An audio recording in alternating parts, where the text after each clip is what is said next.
where the magic happens is when the brain becomes good at burning ketones, because the brain sort of controls the mood and appetite and all this other stuff. And if the brain's happy, then you can go long periods of time without any lapse in energy or any change in mood or any of this stuff. My job in my career has been to educate people on how the body works so that you can choose for yourself maybe the best answer for you.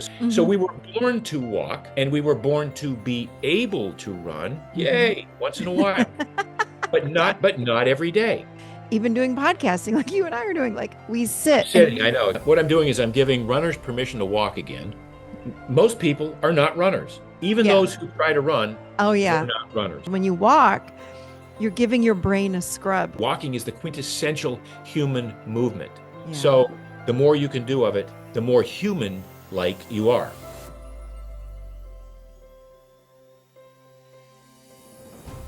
So welcome to the Michelle Chalfant Show, Mark Sisson. It's so nice to have you.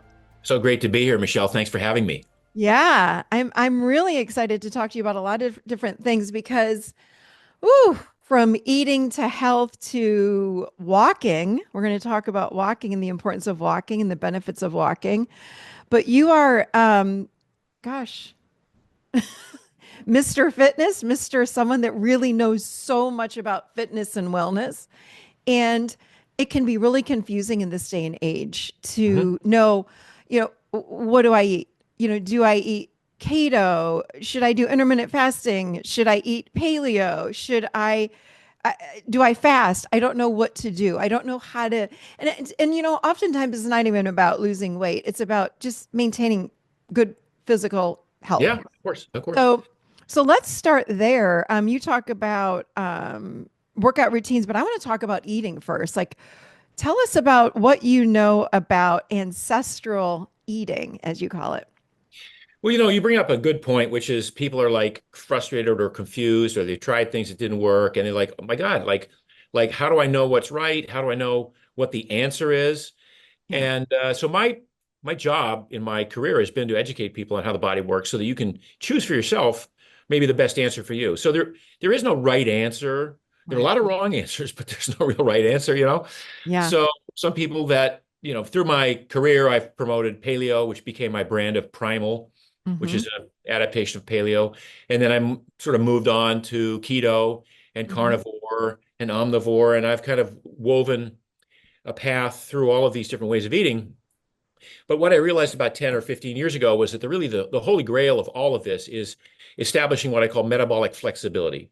So people, however you choose to eat, your goal should be to be able to burn off your own stored body fat when whether you're eating or not eating or exercising or not exercising. You should be able to access your own stored body fat. And when people say they want to lose weight, that's really what they want to lose. They want to lose fat. They don't want to lose muscle. Right. So the idea behind metabolic flexibility starts with sort of the opposite, which is people who are not metabolically flexible, which is most Americans. Yeah. They're good at burning sugar. They're good at burning glucose in their bloodstream, and they're sort of relying on a meal every couple of hours to stave off the hunger. And in that meal, they're eating a lot of carbohydrate or some carbohydrate that gets their blood sugar up. And over a lifetime, people create these patterns where they're not forcing their body to burn off its own stored body fat, and yet they're out of energy because they haven't learned that skill, and yet they've burned through their glucose, their blood glucose. The typical pattern is you consume a meal, you eat a meal, and insulin is secreted by the pancreas, which wants to get all those nutrients and sequester them into the cells. So the glucose goes into the cells, and the glucose goes into muscle cells, sometimes in the fat cells too, and the amino acids go into cells, and that's the purpose of insulin. But most people, insulin works its way in, and because of the high carbohydrate nature of most diets, there's an overreaction. Too much insulin goes in, and then it sops up too much glucose.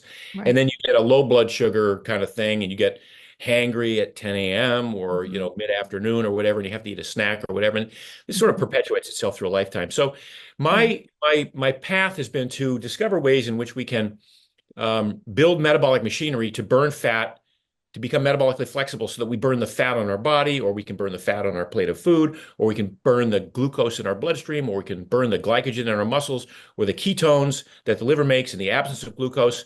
And this flexibility allows us to cruise through life never being that hungry because we always have Mhm. fat. Look, Mhm. I'm a pretty skinny guy and I have enough fat to walk 350 miles on me. So, Mhm. everybody has access to their stored body fat. So, how do we craft an eating strategy that prompts the genes to upregulate and build more mitochondria where the fat are burned, Yes. Yes. build more muscle tissue. So muscle, lean muscle is metabolically active tissue. That's what consumes calories. That's what gives us energy to move throughout the day. Yeah. How do we craft an eating strategy around that? And I've written 10 books on it, and each one's kind of a different approach. But Mhm. some people would say, keto's the way to get there. I wrote a book called The Keto Reset Diet. And in that book, I don't say you got to be keto for the rest of your life.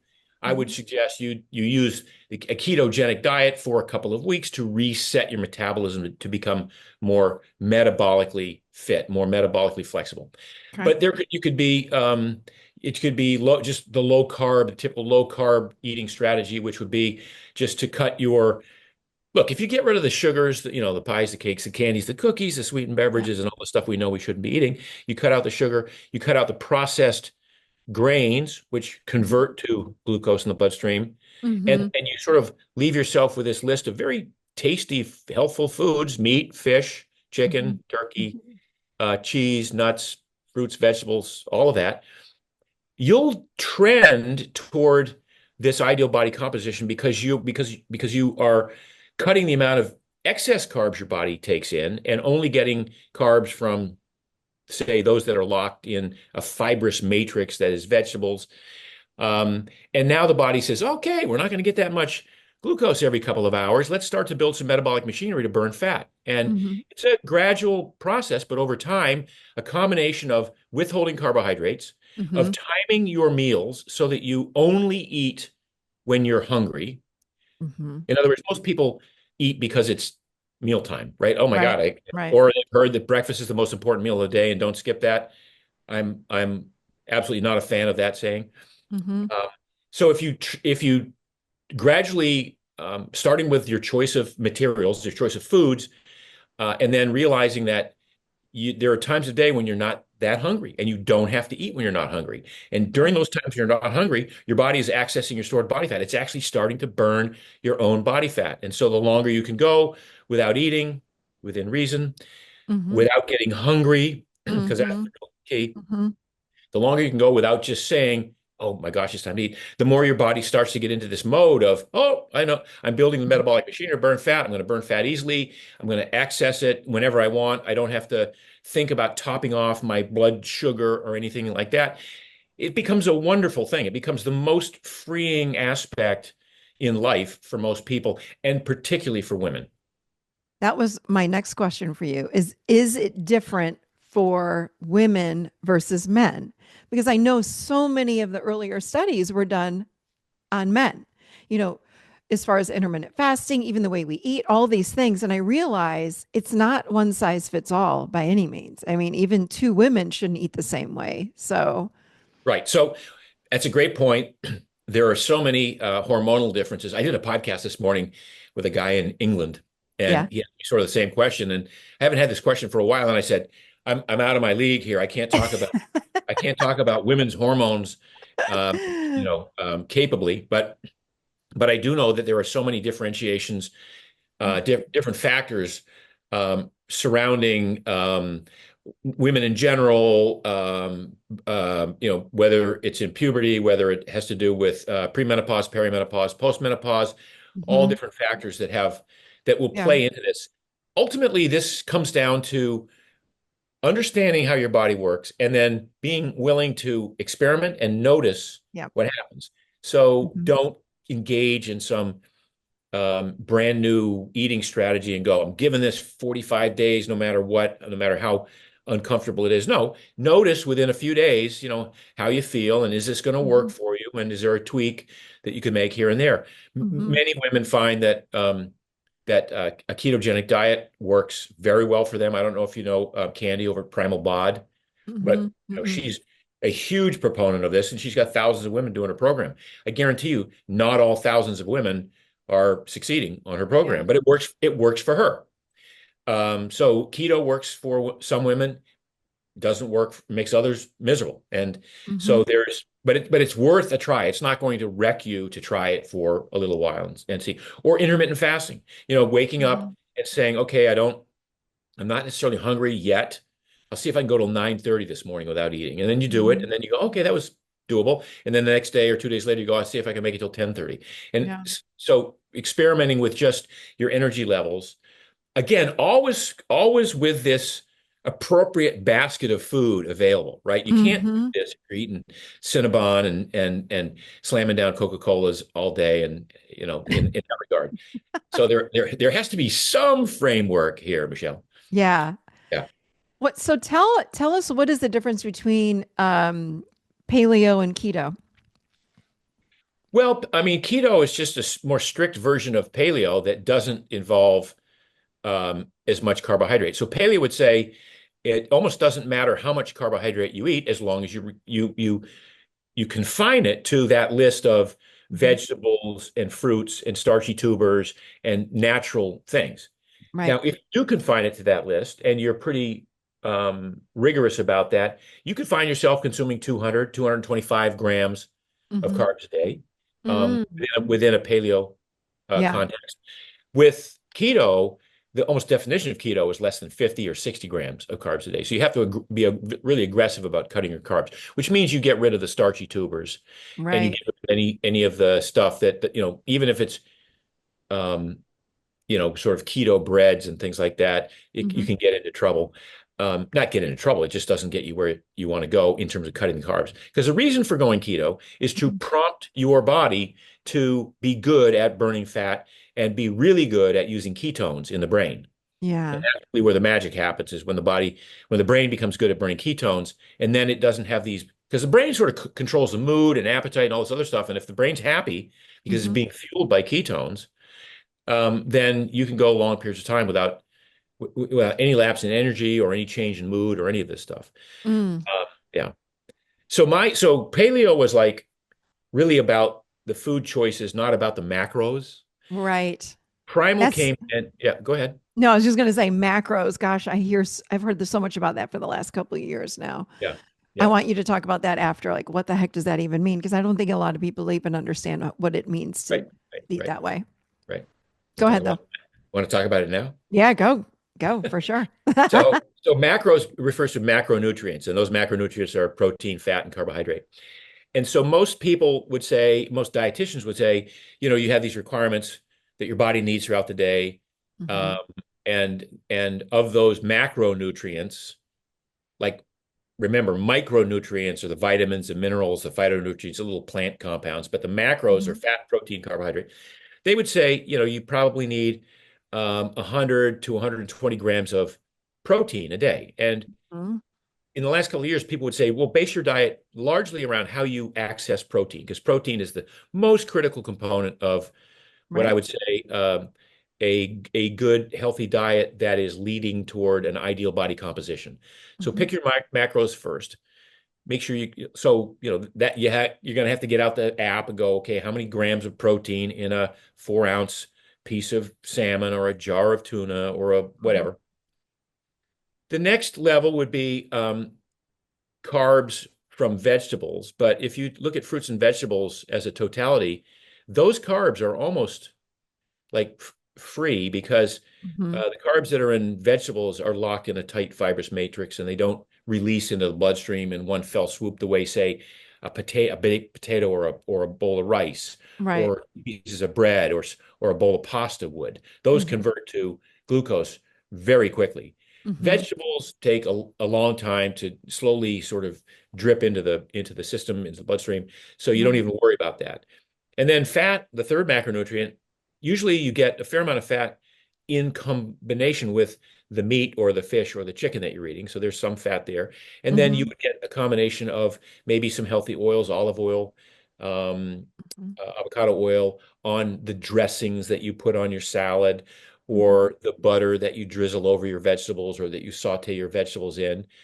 And then some people like Stephen Gundry would say, then also take 2 tablespoons of olive oil a day, because if you just Hmm. adhere to the program I just described, Hmm. 120 grams of protein, which is a lot for a woman, by the way. It could be 80 to 100 for a woman, but let's say I never get more Yeah. than 120 grams of protein, only 400 calories. And then the fat that Mhm. accompanies that and the other fats that you get with the oils and the butter, if you get 100 grams of fat a day, that's that's 900 calories from fat. Now you're only at 1,380 calories. And then Yeah. if the rest of it is vegetables, and if you've already discounted the fact that you counted the oils that you're going to put on your salad and the butter that you're going to drizzle on your vegetables, and you're just talking about straight 3 cups of steamed broccoli or peas or bowls of salad, it's maybe 50 or 60 or 75 grams of carbs. And if it's 75 grams of carbs, that's only 300 calories. Now we're like at 1,780 Right. calories. We've covered all the macros. Yeah. So you think to yourself, well, how is it that people are eating 3,500 calories a day? Well, they're eating Yeah. a lot of, 600 grams of carbs, and they're over consuming fats in the form of, they might have, instead of baked potatoes, they have French fries with, Hmm. nasty oils on them, or a bag of chips. And, this is a serving size of chips, a little bag. Hmm. And oh, by the way, this bag is also a serving size Yeah. of It's chips, so you crazy. know. So if you were to focus on your macros and said, all right, Mark said, as long as I get enough uh, protein and I eat plenty of vegetables and I make it up with fat, I'm only at 1,700 calories. So if I'm playing around with keto and I'm not Hmm. feeling right, Hmm. and I'd say then you add in a sweet potato, or you Hmm. add in a baked potato, or you add in some brown rice. Okay. Not a lot, just, maybe it totals 100 grams, additional grams of carbs, or 120 grams of carbs. You're still around 2,200 calories. Nobody's going to, if you're in the least amount active, you're going to trend toward your ideal body composition. You're going to achieve this metabolic flexibility so that when you're just sitting around doing nothing, you're burning fat. When you're sitting around Mm. doing, low level activity, you're burning fat. When you're outside walking, you're burning fat. You're not burning glucose or glycogen. You're not cannibalizing muscle tissue. You're not going catabolic because of this. That sort of leads us into the concept of exercise and Yeah, I'd how like we to talk about orchestrate that. Wait, how we. can you pause before we Yeah, jump into exercise? Because I certainly want to go there. How do we know how many I mean, I've heard so many calculations over the years. Oh, if you are a woman that wants to weigh, let's say, 140 pounds, then you need to eat 1,400 calories. You just add a zero at the end. That's how many calories. And then I've read other things. And then now there's again the macros. It's like, how do we know how many calories that we can eat in order to just at least maintain our weight yeah, and then to yeah. lose Eh, weight on top of Yeah, that? you have to play around with it. And when I say play around with it, I say you start with the template I just gave you. So Okay. start with protein. Make sure you get your protein needs met. Yeah. That's critical. Yeah. And then lots of vegetables, lots of plant stuff, and then some fruits if you like fruit. And then Yep. if you just and then healthy fats, Yep. again in the form of healthy Primal Kitchen salad dressings. Yes, which is Uh, delicious, by the way. I yeah, love my thanks. Primal Kitchen salad dressing. I mean, I made this product because I wanted a product I could put on salads and use with what I call reckless abandon, right? I Yeah. didn't feel bad about, because it was a good fat I'm putting on. I didn't Yeah. feel like, oh my God, I got to use it sparingly or else I'll compromise my health. No, I'm like, Right. I want so I can put a half bottle on a big salad and just, feel Yeah. great. And not feel guilty about it. Yeah, exactly. Exactly. And not have salad shame Yeah. because of your salad dressing. Yeah. Okay. And then one more thing before we jump over to exercise. So, protein. Yeah. Again, if I want to weigh, I'm going to just use this example, 140 pounds. Yeah. Doesn't that mean I need to be eating 140 grams of protein every Jeez, day? I just don't understand that. I know Gabrielle is she's big on that, This is right? what I hear all the time. I'm No, like, I know. damn, And it and is if you, hard to get no, that no, much protein no, in a day. I can't get 140 grams of protein in a day, A and lot I'm a of grown ass protein. man. Yeah. So it just I don't get it. It's a lot of protein. So I think if you strive to kind of come close to that, good. But what I've noticed with a lot of women who try to do that is then Mm, they get stuffed and bloated. It's like too much food. Then they're not hungry, and now they're forcing themselves to eat just yeah. to get the protein in. So Yeah. there's a Yeah. there's a point at which, and again, self-experimentation is still the only way to go ultimately. But you need to be armed with the Yeah. information to start that. Yeah. Okay. This was so good. So this is a lot about eating, which is very helpful. You also are an expert in exercising, running, walking, all the things. So let's talk about that because Why we do you say need to that? do, Yeah. huh? What? You said I'm an expert in exercising, and you're right. I'm good at exercising. So I know a lot of it's different from I know a lot about it, which I do, but I'm also good at exercising, which I'm not proud of. So let's uh, unpack that, shall we? Yeah. Uh, I was a elite athlete, a marathon runner for a long time, and then I was a triathlete, and I've always done endurance sports.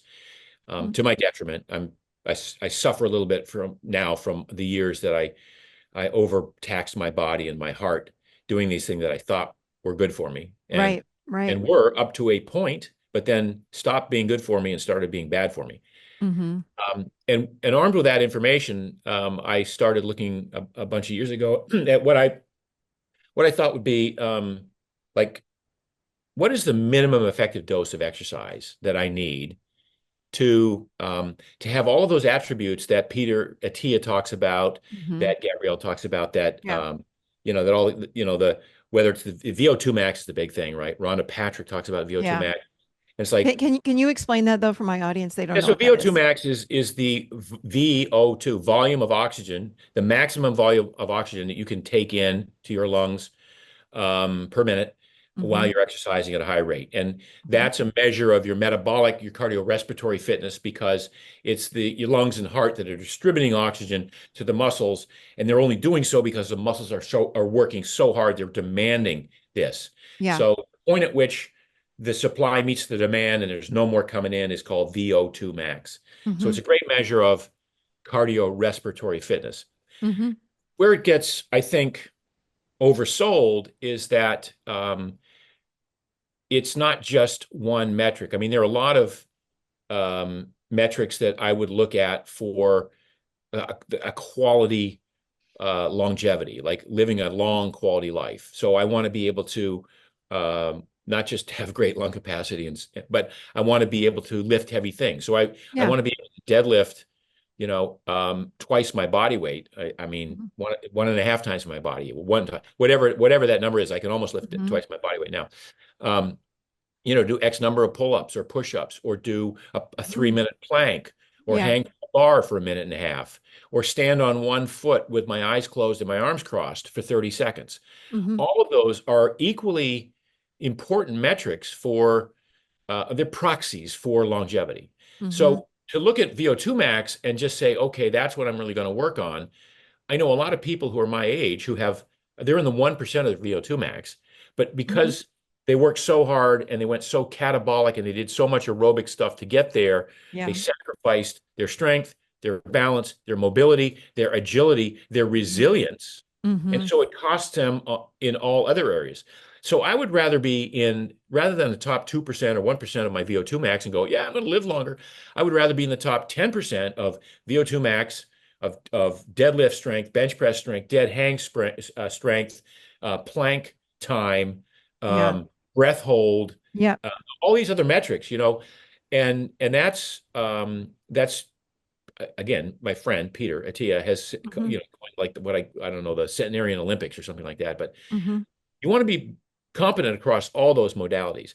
So now that's a preamble to what I'm going to say, which is to say that so many people have taken on running as the quintessential human movement, and Mm-hmm. running tore me down. It was my sport. I was good at it. I was an ectomorph, so I was a skinny guy with long legs, Mm-hmm. lungs, and a great pain tolerance. And so I ran competitively for years. I was one of the few people that probably should be running, but most people should not be running. And yet there's been this running boom over the past 50 years that has promoted running as the be all and the end all. And it's the best thing that you could do is lace up your running shoes and go out for a three Right. mile or 5 mile or whatever and do it multiple times a week Mm-hmm. and sweat and get your heart rate up there, and it's all valuable, good stuff. Well, again, it turns out that most people are not benefiting nearly as much as they thought they would or think they are from this work that they're doing. So I wrote a book called Born to Walk, and it's Mm-hmm. kind of play on a book that came out 15 years ago called Born to Run. Mm-hmm. A great guy, Chris McDougall, wrote this amazing book in which he posited that our ancestors were born to run. We have this anatomy that allows us to run, to be able to run, and that we rose to the top of the food chain through this thing called persistence hunting, where we would track an animal for 2 hours and outlast and outwit and outplay the animal for the hours that we're chasing it down, and then jab a spear in it and have dinner. And it was an interesting story, good story. It makes for, great, entertaining thought. But the idea that we were born to run, which suggests that now every one of us should run every day metronomically at 8 or 9 or 10 minute mile pace, it doesn't jibe with that story. Our Mm-hmm. ancestors walked a lot. They walked 10, 15, 20, 30,000 steps a day, every day. They didn't Mm-hmm. sit. So even their resting posture, which was kneeling or squatting or cross-legged or side saddle, was still putting the body through different ranges of motion. Right. They climbed trees, they lifted heavy things. So they lifted weights in the sense that they were lifting boulders or logs or building shelters or whatever, or carrying babies. Right. And they sprinted once in a while. They sprinted to Mm-hmm. get away from danger or towards something that they wanted to eat. So lots of low-level activity, like Right. 85 to 90% of their activity is low-level activity, some lifting of heavy things, and some sprinting once in a while. And though that combination of Mm-hmm. lifestyle training, Mm-hmm. enabled them to go on a persistence hunt. And now the men went on the persistence hunt, and that hunt wasn't really, it's not like you're outrunning an animal to a finish line 20 miles away. Mm-hmm. It's literally crouching, stalking, sniffing, jogging, sprinting, crouching, collaborating over a period of hours to tire an animal out that's skittering around trying to avoid you, while you using your brain and a team of people to surround the animal and eventually make it tire out. Yeah. The idea then that we were born to run sort of emanated from this misapplication of anthropology, in my estimation. So Mm-hmm. we were born to walk, and we were born to be able to run. Mm-hmm. Yay, once in a while, but Yeah. not every day. Yeah. And the only ones who should be running are the ones, again, who are genetically gifted, ectomorphs with high Yeah. pain tolerance, Yeah. and who race. Now, what is that? How does that manifest itself? People say, well, there's tens of millions of people that are running, and they seem to be doing Happy. okay, Mm-hmm. but they're not. Runners get injured at a rate of 50% a year. So 50% Yeah. of runners get injured every year. At any one point in time, 25% of everyone who calls himself a runner in this country is injured. Mm-hmm. Um, Many people engage in a running program to lose weight. It's a horrible way to lose weight because most people run at a Mm-hmm. pace that's too high for them to burn fat. I'll take you back to our metabolic flexibility. If you haven't Oh. developed metabolic flexibility, if you haven't Mm-hmm. learned how to burn fat, now you go out for a run and your body's burning glucose and glycogen.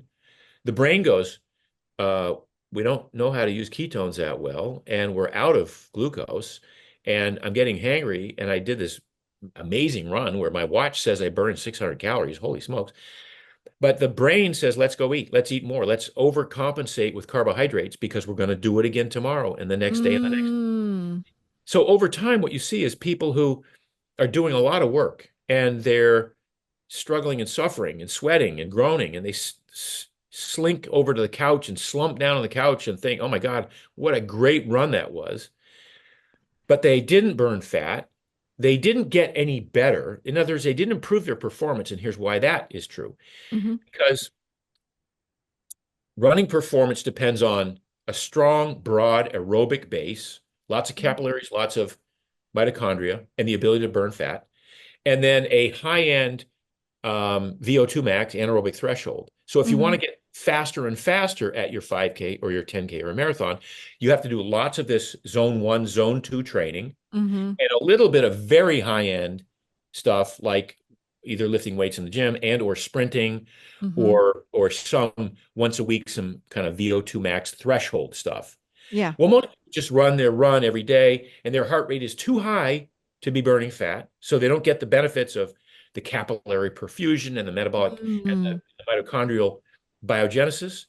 But it's too slow for them to improve their speed or their power or their anaerobic threshold. So all they're doing is practicing hurting themselves, courting injury.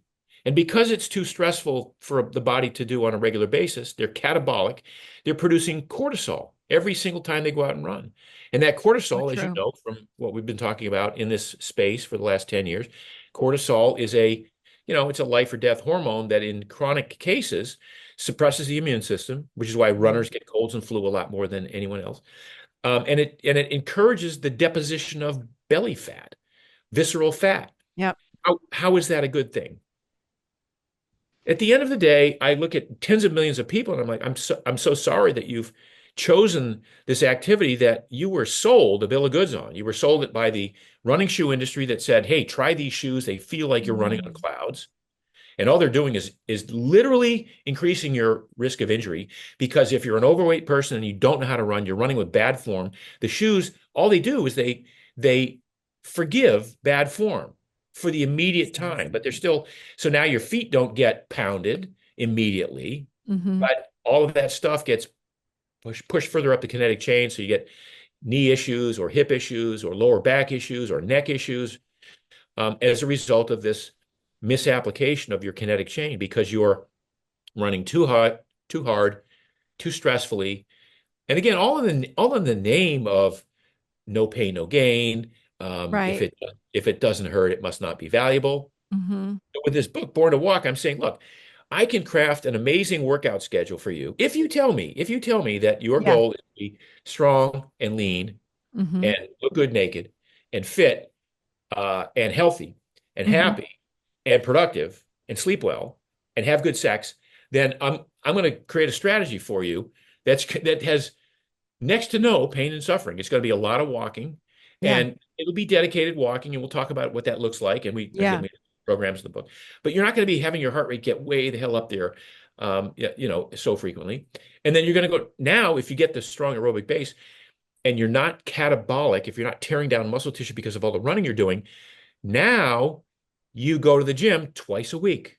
Hmm. I mean, you can go more, but if we're talking about the minimum effective dose of exercise, twice a Hmm. week is all you need. Hmm. If you do these lifts right in the gym, if you work the muscle right, if you do the resistance training correctly, you can't do it the next day because you're not doing it Right. hard enough the day that you're doing the work. You Right. need to do it so that you get a little sore and it takes you Mhm. 2 days to recover from that particular exercise, recovery being defined as the point at which you can do it again, right? Right. So lots of low-level activity, most of it walking. Hmm. Can be easy cycling, it could be swimming, it could be a lot of things, but walking just is the most available to most people. Hmm. Um, Lift twice a week and sprint once a week. And sprinting doesn't have to be running. It can be it's doing an all-out activity as hard as you can for 10 seconds to maybe 40 seconds, depending on your level of expertise, with a rest in between of 2 minutes to 3 or 4 minutes, depending on your fitness level, and doing one sprint workout a week. And that could be on a bike, on a treadmill. It could be just walking up a 15-degree incline at Mm. 2 miles an hour. You don't have to Yeah. run. Yeah. Could be on a verticlimber, could be an elliptical machine, could be in the pool. It doesn't matter where it is. You just want to do a hard activity like that once a week. And those workouts are probably the most beneficial and also Yeah. take the least amount of time. A 10-minute warm Yep. up, and then only about 20 minutes of actual, 2 minutes or 30 seconds on, 2 minutes off, Hmm. 30 seconds on, 2 minutes off. And you walk away um, tired, but not beat up Right. from types of workouts. Right. Wow, so much you just said. I'm like, oh my God, I have so many questions.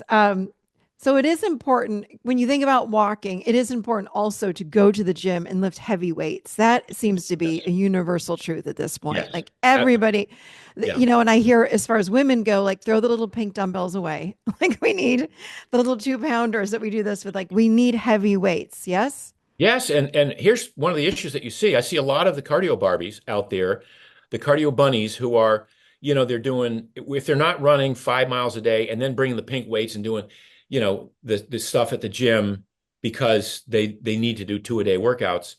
In their head, they need to do two-a-day workouts, or they're doing Orange Theory 5 times a week, or they're doing Barry's Boot Yeah. Camp morning, an orange theory in the afternoon, and like so grossly overdoing this to CrossFit is yes, hard. Yeah, yes. yeah.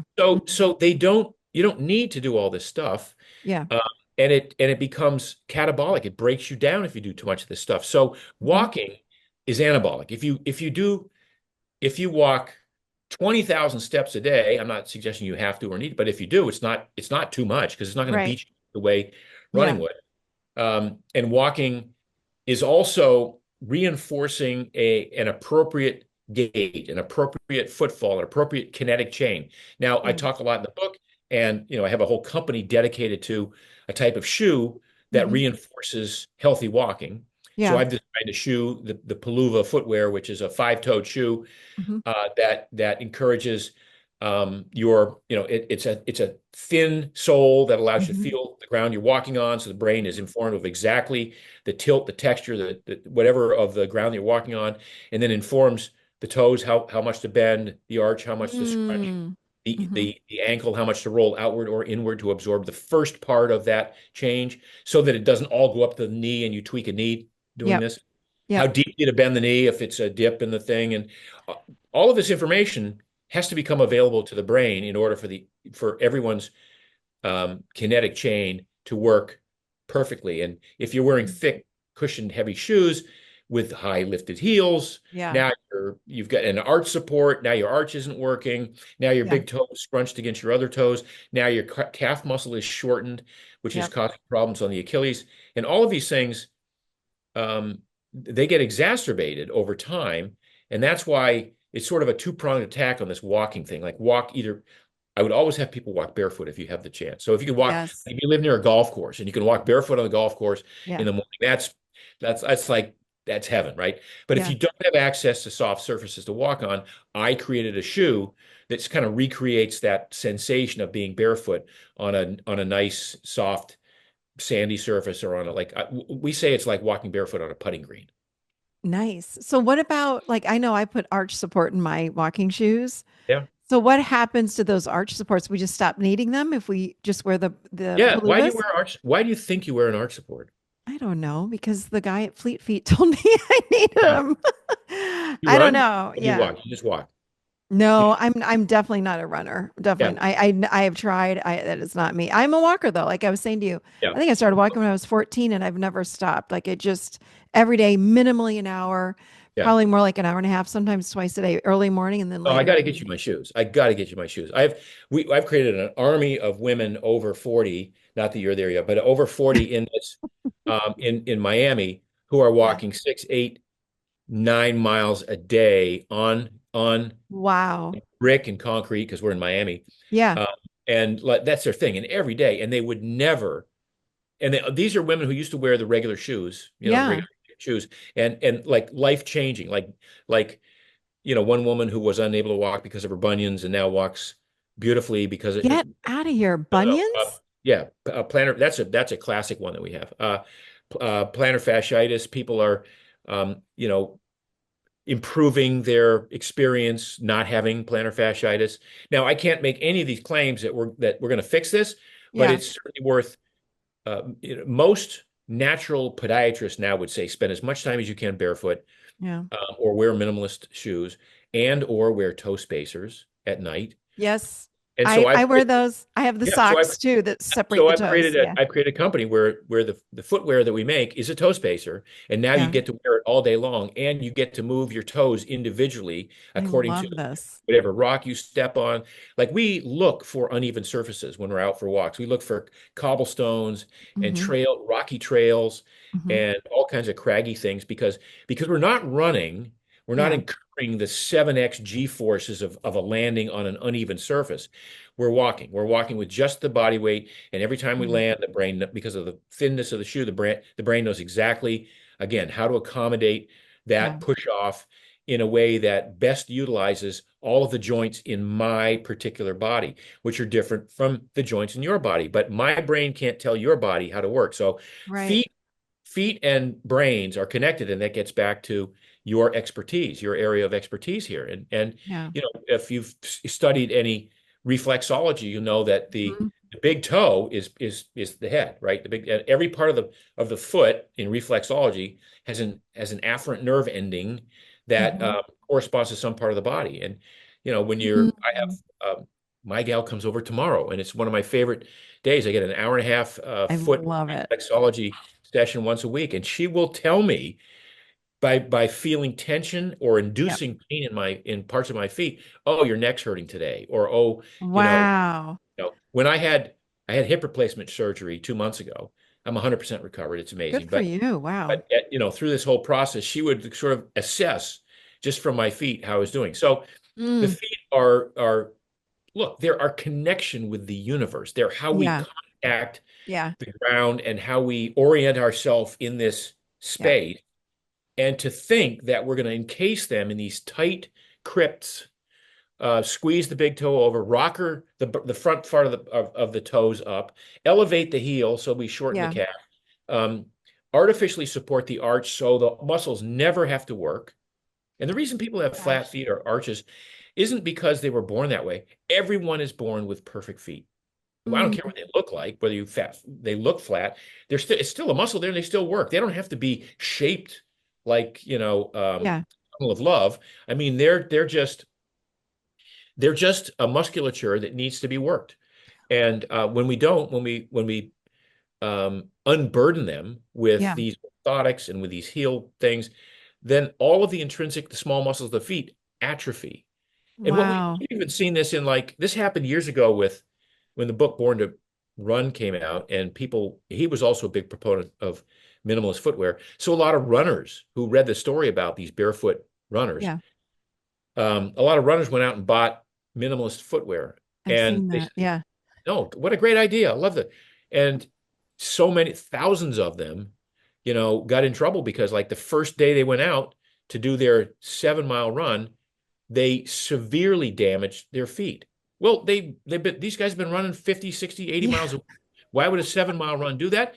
Yeah. Because they've been wearing this crappy footwear, these shoes, these elevated cushioned restrictive shoes. Yeah. All the work's been done from the ankle up, and the foot had to do none of the work. Now you put on these minimalist shoes, and now you go out for a run, and now they were getting plantar fasciitis immediately. They were having Achilles issues because they've never worked the small muscles of their feet. The foot muscles were atrophied, even though they were like wickedly fit people, but their Wow. their foot muscles were atrophied because they just didn't pay attention to that part of their gait. What about Birkenstocks? Are those good for your feet?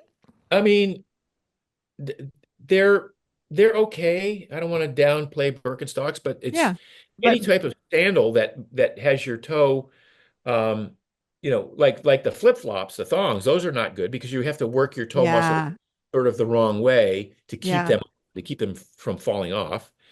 Um, but we would always say that minimalist shoes that allow your toes to splay outwardly and Yeah. articulate up and down individually are ideal. So we say wide, Wow. thin, flat, flexible. So wide enough for the toes, thin Yeah. enough to feel the ground, flat so your heel isn't elevated, and flexible so that you can feel the ground and so that you can accommodate changes in the shape of Mhm. the terrain that you're walking on versus, say, having a stiff hiking boot with Mhm. a stiff upper that comes up around the ankle. And now, if you step sideways on a rock, not only do you not feel it, but all of that energy goes into tweaking your knee Right.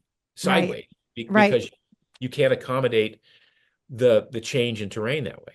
Oh my gosh. What about, so I'm so floored by this. So you're seeing people improve from plantar fasciitis, bunions, all things like that from Yep. wearing. It makes sense because that's how we started out. We didn't have shoes way back when. Like there were no shoes. There weren't, like you said, the thick soles. Um, So here's the thing, Michelle, your bunions, not that you have, and so one's bunions are not a genetic defect. You're not if your mom mm, had bunions and now you have bunions, it's because yeah. she bought you your shoes. Wow. And bunions, we don't get bunions if we like nobody who's barefoot gets bunions. Yeah. Indigenous peoples, and ancestral communities around the world who go barefoot all the time, they don't get bunions. It's ridiculous. Their feet splay outwardly, most Yeah. would say, ooh, I don't want my toes to look like that. But they don't get bunions because they're using all of the muscles of their feet. You get bunions because you've squished this big toe against the others in a Yep. narrow, cute, Toe heel. bed. Yeah. Oh, yeah. I can't do that. I don't do that anymore. What about the you've seen like toe crossovers. You know how that happens with people? Their Yeah, toes start to cross over. yeah. Same kind of thing. Same thing. It's just from shoes. It's not genetic. It's not like now. It's only genetic in that if you have a weak gene pool, um, rather than that same thing happening to everybody who wore Hmm. regular shoes. Some people are more resistant to that sort of dysfunction, but Yeah. because you had some genetic predisposition to doing that, now the fact that you put your foot in these cases for years, that you Hmm. actually shrunk your feet intentionally, now you pay the price. Damn, that's powerful. Um, Talk about walking. Someone's that never walked, or someone like me that's an avid walker. Like, what's a good regimen? Like, what do you propose? What do you talk about? What do you think we should be Yeah. doing? So I try to walk a couple times a day. Mm-hmm. I don't try to do all my walking at once. Mm-hmm. The human body is designed to be moving around a lot. Yep. And the irony here is that our ancestors moved around a lot at this low Mm-hmm. level of activity, Mm-hmm. but running for them would have been antithetical in so many instances. First of all, it's a horrible waste of energy to run, but Yeah. walking is so energy efficient. So it's not about burning calories. You have to get this idea that how many steps did I get and how many calories does that represent? Forget Yeah. that. The body burns calories because of your metabolic flexibility. The body, you want your most of your fat to come off your body when you're not working out, Right. and as opposed to just in that 45 minutes that you're working out, which most people think You're that's where like I lose the weight. you're flipping my brain. I'm like, wait, I thought that's why we were walking. That's why we go to the gym. That's why we do these things to burn But the we fat walk, then. But I yeah, like what you're saying because you're yeah. saying, no, no, no, no. We want that fat to burn just on a regular basis when we're not just at the gym or Right. not So now just you walking. walk a lot. Now you're burning fat while you're walking. That's Yeah. inevitable. But don't even, don't count that. I mean, okay, if you want to visualize you're burning fat because you're good at it and now you've Yeah. developed metabolic flexibility. But the walking isn't about burning calories. It's about the movement. It's about getting your body to move all the time. The Yeah. body craves movement.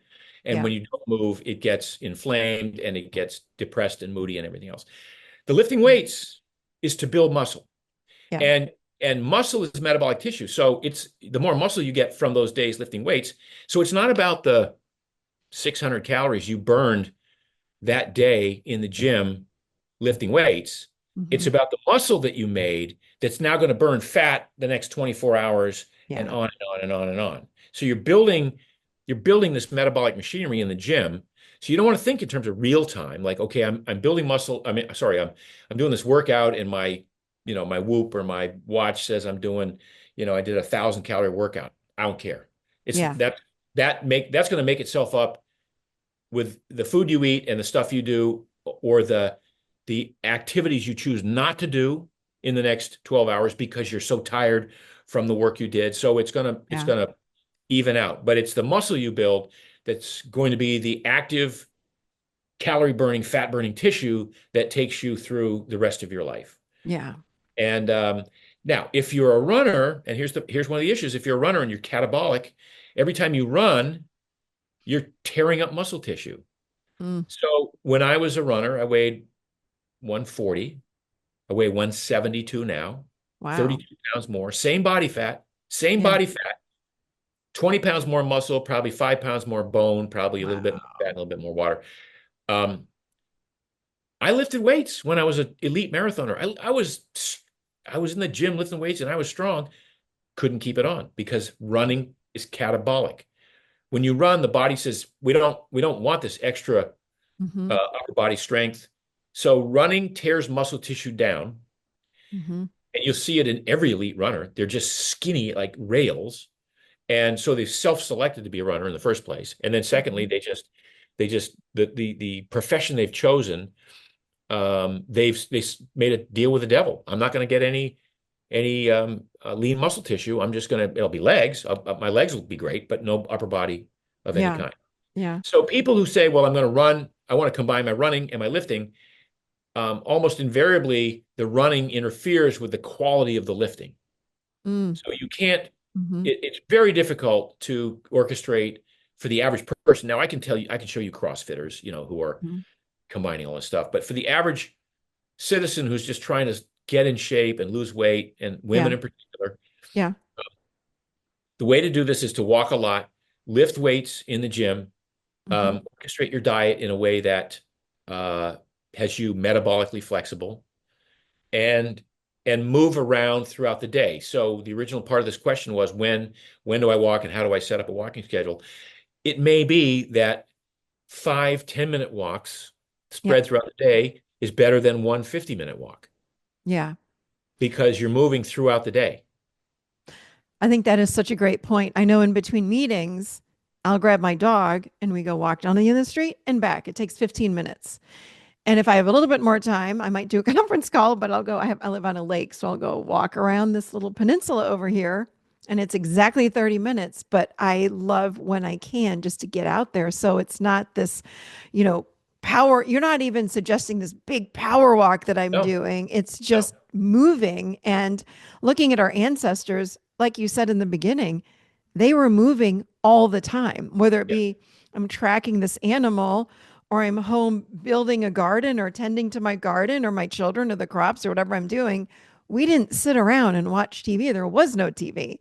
yeah. We were moving all the time. And now, even doing podcasting like you and I are doing, like we I'm sit sitting. and, I know it's. I know it's. you And know, by the way, when I stand up from this, I'll be creaky. It'll be too yeah, much thing, and I yep, have to, and then but it yep, goes away quickly, and I'll go for a walk. I'll go. I'm heading right same. down to walk on the beach on the sand after this podcast. Yeah. And I stretch. I think stretching is important. I mean, I'm stretching all the time. I'll get up from here, I'll stretch Yeah. or I'll go walk. So, such good points. Now, just on the concept of like how intense do you walk? Yeah. Some days I put on a weight vest. I add Mm-hmm. intensity. Mm-hmm. Some days I do. If I'm in the gym and it's nighttime, sometimes I'll get on the treadmill. I'll walk backwards uphill for 10 minutes as a way to break it up. I'll walk uphill on a treadmill. I'll do brisk walking. Mm-hmm. The point is, you can get to most people, again, myself probably not included, but most people can walk fast enough and get their heart rate up high enough to be at the high end of their fat Yeah. burning maximum zone. Okay. And if they start to run, they cross over into that. So they're Mm-hmm. better off just walking briskly to develop that aerobic capacity than they Mm-hmm. are to jog at a higher heart rate and then negate all of the benefits of that zone two, zone one type training. Mm. Good stuff. Can you hold up your book, please? Yes. Let's see it for anyone watching. Yeah. Such a Book's good book. called Thank you. Born to Walk, available now, and I would highly encourage people to get it up. And what I'm doing is I'm giving runners permission to walk again Yeah. because I think a lot of runners go, I don't want to walk. It's just like that's like I'd rather do nothing than walk. Yeah. And a lot of couch potatoes, a lot of people who haven't engaged in a fitness program don't walk because they've heard that the best thing they could do is run. And Right. if my knees hurt, my feet hurt, I can't run, and I don't want to waste my time walking if it's no good for me. No, walking is the single best thing you can do. Walking is the quintessential human movement. Yeah. So the more you can do of it, the more human like you are. Where would someone start? Like if someone is just like, I don't really walk, I don't work out, I don't do anything. Like, hey, can you go for a 10-minute walk? Of course. Where Absolutely. would you tell someone to begin if they are not doing much of anything? 10-minute walk is great. And again, Yeah. try to like see if you can find a grassy place to go barefoot. If you can't, get some minimalist shoes. Yeah. Doesn't have to be mine. It'd be good if it was, but get some wide, thin, flat, flexible shoes Yeah. and start walking. But don't do if you haven't walked, don't do an hour and 12 minutes the first day. Yeah. Gosh, I am so glad to have you on. I'm letting go of my runner shame because I'm not a runner. My knees don't, I've never been a runner. I would try to run. I look funny when I run. I'm like, it's just not my thing.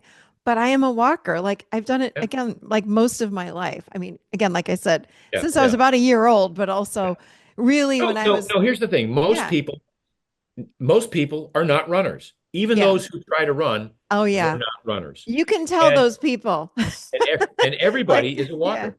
Yeah. Everybody's a walker. Yeah, for sure. And I do my morning loop. I do again my hour and a half every morning. And I'm so glad to see so many more people out there walking. Like I see the same people every day. I'm like, there are more and more and more people. So I think there's Yep. a trend happening with that.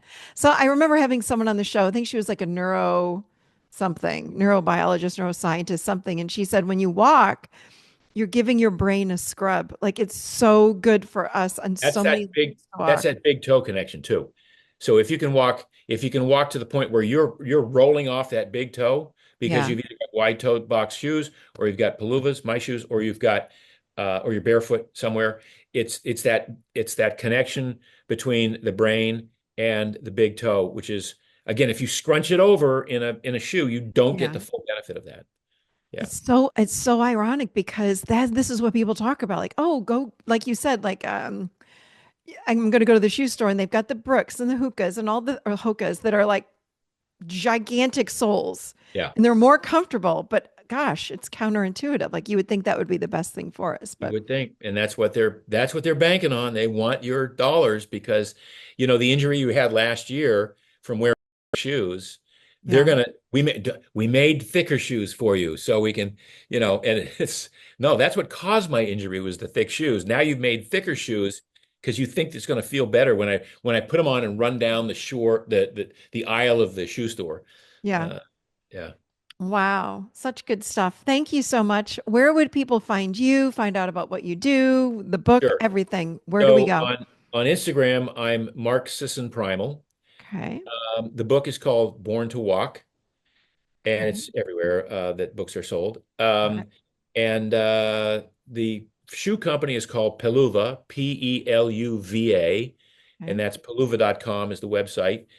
And on Instagram, we are Wear Peluva, Wearpeluva, Wear Peluva. I think that's enough, Michelle. That's really awesome. I'm excited about these shoes. I gotta Yeah, get some. you got to get some. Yeah. Thank you. I appreciate you being on today. Thank you so much. Thanks for having me.